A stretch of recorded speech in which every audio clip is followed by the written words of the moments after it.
our next topic.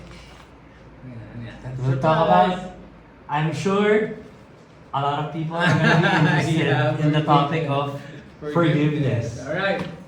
Forgiveness. First thing that comes would be, it's light. No? Parang, when you forgive, you're very light. Existence, you walk very lightly. No? Ewan ko nga, no? I used to have like, it's kind of poetic, but I answered once before na, because that's always they were asking, kasi they'll be surprised, for example, when I tell them like, they'll ask me like, kasi kami ni Romy Neri, the former NEDE secretary, yung post ko dati, we remained friends. And many people could not believe that. Like the other day, tinanong lang ako ng isa na, pag nagkita kayo ni FG, kumusta kayo? Okay lang naman kami. Kasi kita kami sa CR ng nung Sandigan. Kumusta? John, kumusta ka na? Ito ka ako, nadali ako. Ganun lang. So walang acrimony. Yeah, I don't know with others, but sabi nga nila, it's like, if you don't forgive, you're the one carrying yung poison of what happened. Ako maganda, diba? Ito mo yun, diba? Parang natuka ka ng ahas. Okay, dapat gamutin mo na yung bigyan mo na ng antidote. But if you don't forgive, you carry that poison with you wherever you go. Yeah, kasi sa akin, parang offense is like a poison thrown at you. And then it's up to you whether to carry that or not. It's completely within us. So, some, like, yes, I've been persecuted. As in, to the... Like for real. Diba? Oo, hindi lang to yung parang... Hindi siya yung naging part ng rumor, gano'n. Sabi nila, guys, as in... Yeah.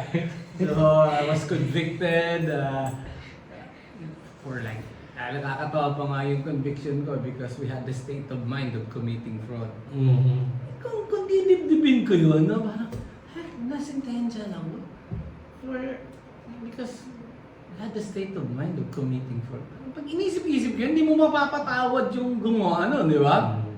Pero, what? So what? I mean, it's a legal system. They rule it, so it became legal.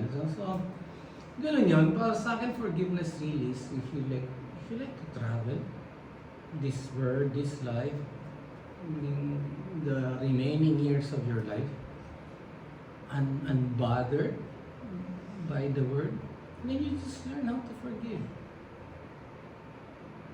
Di ba? Then you have that peace. So that indiscernible peace is partly because you know how to forgive. If you don't know how to forgive, I don't know how you can have peace. Because the word will hurt you. It could come. Ito pa isa sa akin. Kaya wala akong masyadong dyan. Kasi it's actually the ego that gets hurt. Not your authentic self. Kasi kaya nga sabi ko parang, masasaktan ba si Holy Spirit? If call si Holy Spirit, masasaktan ba ako sa'yo? Hindi, kasi I know my divine self, my divine reality. So, whatever you say, in fact, I'll pity you. Because you're seeing that. You're not seeing me. You're usually yan, pagka if you go to that Jungian, Carl Jung, mga line of thinking, most people kasi that can stand you because they're projecting their shadow, yung gusto nilang mangyari o kaya yung na hindi nila magawa-gawa. Di ba? And then they project it sa'yo. Ikaw meron nagagawa mo yung hindi niya kayang gawin. Di ba? And just because of that, even without doing anything to them, they'll just hate you for it. Yeah. Guys, di ba? Yeah. So, you become like the projection of their inadequacy. Yeah. You become a projection of their shadow nga, of all the things negative sa kanila. Ikaw, nire-reflect mo kasi sa kanila yung mali nila. Yeah. Nagnanakaw sila, parang, saan nanakaw tayo? Kasi hindi ka nagnanakaw, parang, nakakainis. Nakakainis sa isang to di ba? Gano'n, di ba? Yeah. Parang, lahat tayo magnanakaw di ba? Tara na, sama ka na lang, di ba? And yet, you decline. You say no. Hindi sila magagalit sa iyo dahil you want to remain true sa sarili mo. Magagalit sila sa iyo kasi yung ginagawa nilang masama, alam naman lang ginagawa nilang masama, ayaw mong gawin. Yeah. Di ba? So, I'll pity them for that. You just go. Although, like, the word will punish you, especially the word na kontrolado nila. But yun na nga. But the Holy Spirit in singing is ayos tayo. Okay. Pero syempre, now it's much easier to say it. But doon ako sa bilibid na iiyak ako. So, it took a while, no? But that's it, no? So, ano yan, para sa akin na, kaya nga sana nga, if we can share that, di ba, yung forgiveness na, I have this, so sa akin muna, and then I'll share that story ng forgiveness yung sa ano ko na. Imagine na, dumating din ako sa point na, but it's not forgiveness really, I was just really hurt. I was hurt, actually, ano na kumbaga, nagko-complain ako kay Lord na, sobrang talagang sama ng kalagayan ko dati na parang, ano ba to? Akala ko ba? But it has nothing to do with forgiveness. Naisip ko lang siya i-dugtong. Kasi baka sabihin nila parang napakadali naman sabihin magpatawa, di ba? No, hindi ko sinasabi napakadali. Mahirap din, pero you choose it. Yeah. It's always parang You choose to work towards it. It's oo. pag napili mo, I forgive you. Ngayon, nagawa mo na siya. Ngayon din.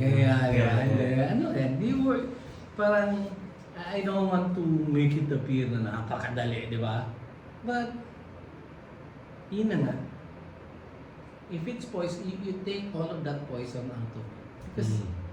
Because being parang, to be unforgiving is, as I said, no? Tinuka ka ng ahas, dapat gamutin mo na muna sarili mo, di ba? Kaysa hula-hulin mo pa yung ahas muna. That's true. Yeah.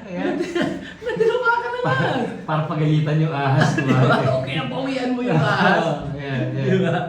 Punta ka na, pagamot ka na muna. Ano ba sa gamot ka na? Wala na yung ahas.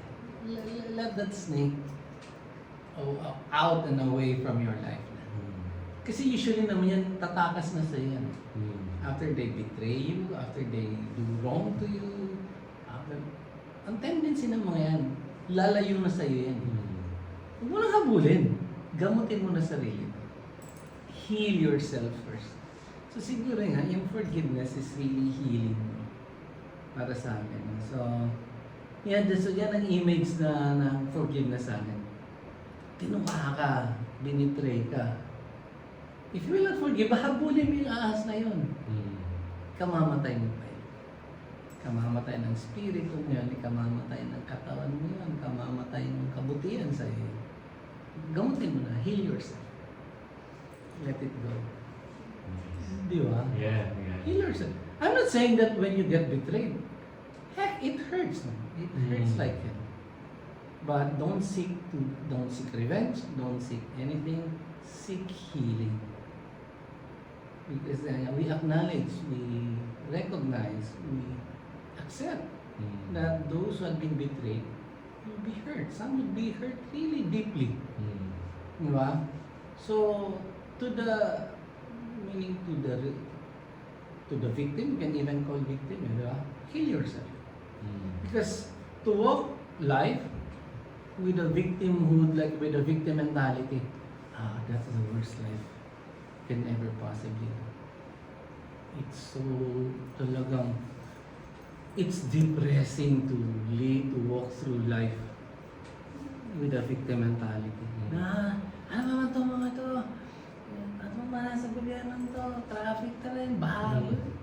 Binabaha pa lang Katipunan eh. Parang bundok to supposedly. Yeah. Pero kahapon na pag-usapan, sino ba? Sina Nikki ba kasama namin? Binaha raw yung Katipunan. Napag-usapan kasi yung Undoy eh. Yes. Kasi sina Nikki, sina Yeah. Noel, di ba? Yeah, yeah. Napag-usapan nila na yung bahay daw nila, naging parte ng ilog. Yep. Ganon. Yeah. Tapos, pati pala Katipunan doon sa taas. Yeah. Yung Katipunan, binaba. Kasi I always have ang ng Katipunan, bundok yan eh. Paano ba bahayin ng bundok, di ba?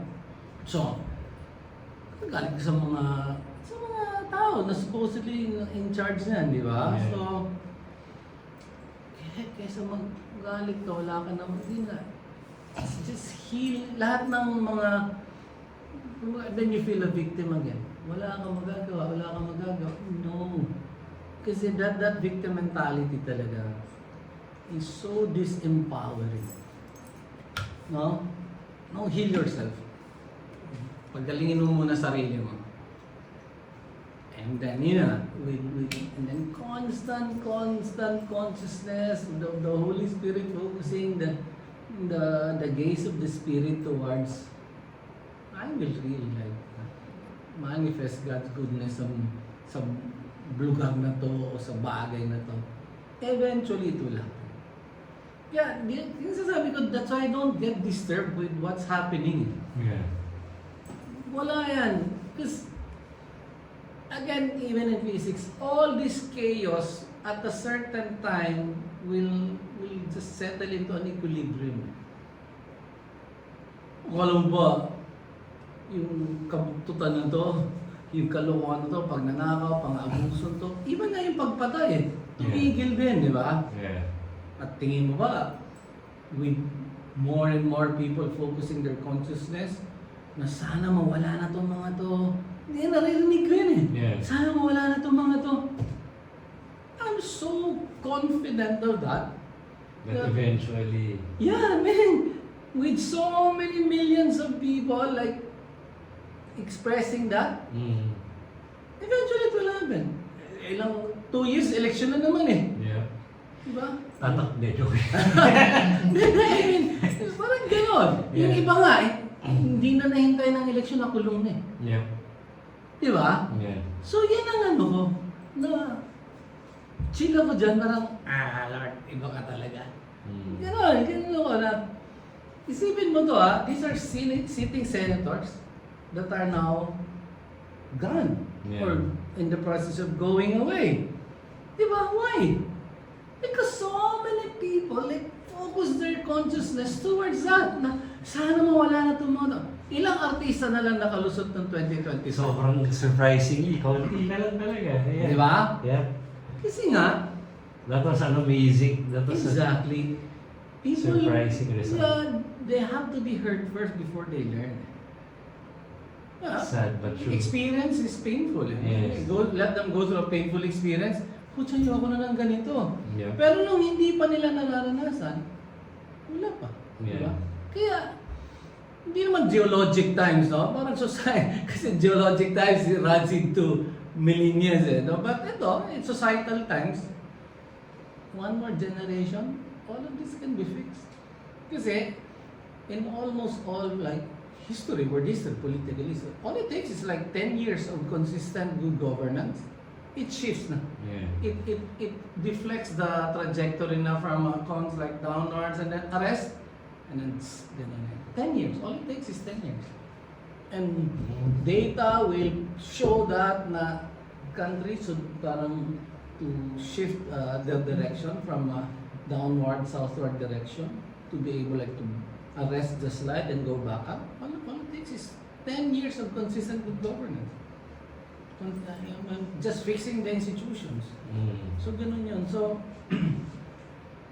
parang going back to forgiveness na, huwag mo na silang pag-iintindihan, madidistract ka lang nila. Focus on... Forgive, focus in healing, heal yourself, heal the broken system, heal, puro ganun. Kasi kung unahin mong patayin mo muna yung mga yan, Heck, it takes time. It takes so much effort to plan, like to eliminate something. Yeah. Di ba? And like with your snake bite metaphor, Yeah. while the poison is in you and you're focused on chasing that, Yeah. Snake. Yeah. eventually, Both of mauna. you. Yeah. Mapatay mo man yun, pretty soon ikaw rin. Yes.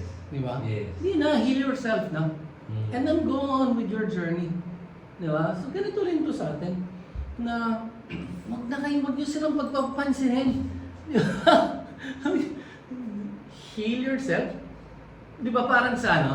Parang sa airplane. Di ba pagka yung mga safety, like in... Put on your mask first, First. before the infant. Yes. Exactly. Yes. Ganun din. So, Right. the country is in an emergency situation. Parang focus it, make sure you have enough oxygen to save the others. Mm.